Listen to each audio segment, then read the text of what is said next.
is Aziz, and I'm presenting on the Fortnite storyline. Only on chapter 1 though, because if I try to do the whole thing, it would take over an hour. So yeah. So first off, what is Fortnite? I hope you guys know what it is, but just in case you don't, Fortnite is a game made by Epic Games based in Cary, North Carolina. And they made a game called Save the World, which is a campaign, player versus environment kind of game, where you fight zombies to save the world. And they have been making this game since 2011. They publicly released it in 2017, but the game was not going too well. And Epic Games realized that Battle Royale was really popular at the time. So they decided to change wheels and just make a Fortnite Battle Royale in like 2 weeks. And by 2018, it had just taken the world by storm and was just super popular. And so I'll be talking about the storyline. And there was a season 1 and season 2, but the actual storyline starts in season 3 of Fortnite. With a meteor in the sky, and as the season approached the end date, the meteor kept coming closer, and there was asteroids actually hitting the map as well, just affecting the games of the players. And with that, this is a map from the start of the season to the end of the season. There was no lore map changes, so I'll just skip for now. In season 4, the title being Brace for Impact, the meteor crashes onto the map, destroying a large section of the middle of the map. And these mysterious top rocks appear, which are basically just low gravity rocks. They're purple, they're pretty cool. And there's an unnamed government agency that was investigating different meteor strikes and such around the map. And as the season went on, the meteor that hit, the big meteor that hit the map, slowly opened and revealed someone called the Visitor, who was a part of the 7 that we didn't know much about, but we'll learn more about them later. And so the Visitor uses this rocket up there, using top rocks to fuel it, and launches into the air, and he says, oscillating 0 point, something like that. He's trying to find something called the 0 point. And at the time, we didn't know what it was, and we learned more about that also later on. The Visitor uses this rocket, teleporting around the island, leaving cracks in space, which we call rifts, and spawns above this point of interest called Loot Lake, and shoots up directly into the sky, leaving a huge crack in the sky, as you can see.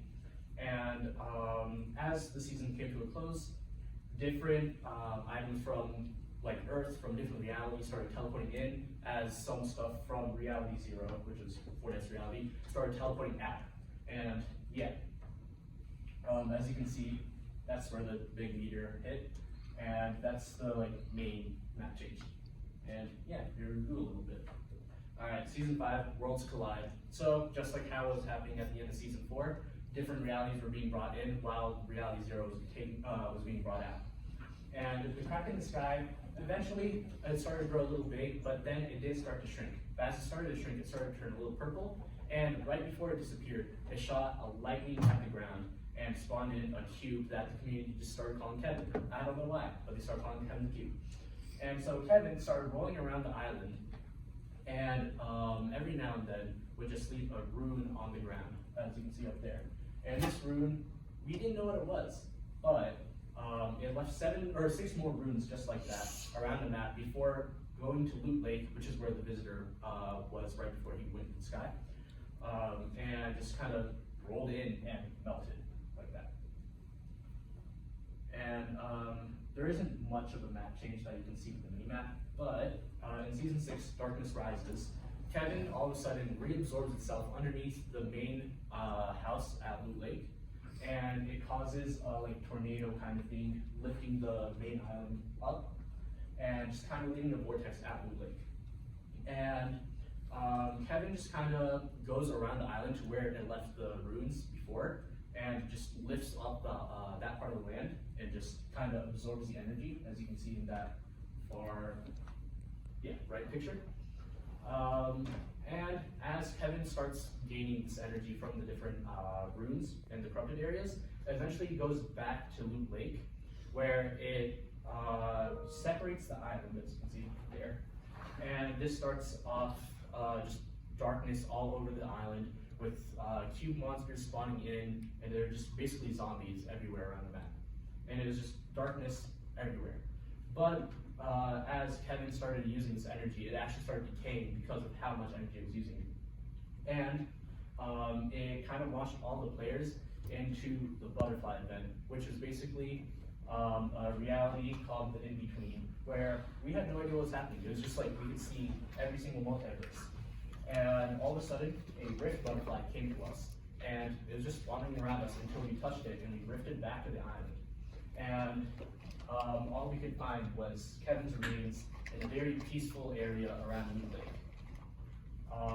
It was kind of like Stonehenge's, it was pretty cool.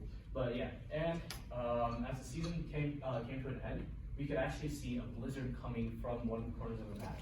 And from the ocean, there was like a huge iceberg as well coming.